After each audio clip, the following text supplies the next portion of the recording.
Land survey resurvey.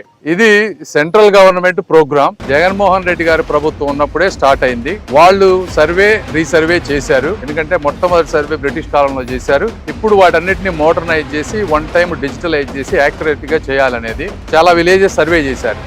17,000 more than 7,000 villages are already completed.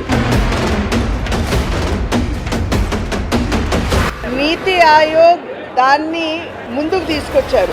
ప్రధానమంత్రి మోడీ గారు తీసుకొచ్చారు. నీతి ఆయోగ్ అంటే వారే.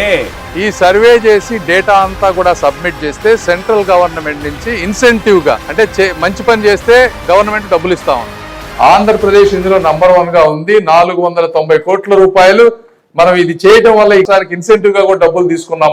మీరు కొంత వర్క్ చేశారు, మేము కాదనట్లేదు. మీ మీద వ్యతిరేకత రావడానికి కారణం సర్వే రీసర్వే కాదు. మీ మీద వ్యతిరేకత రావడానికి కారణం ఈ సర్వే చేసిన తర్వాత కొత్త పాస్ పుస్తకాలు ఇవ్వాలి. ఇచ్చే దాంట్లో ఏం చేశారు, మీరు మీ బొమ్మ వేసుకున్నారు మొదట.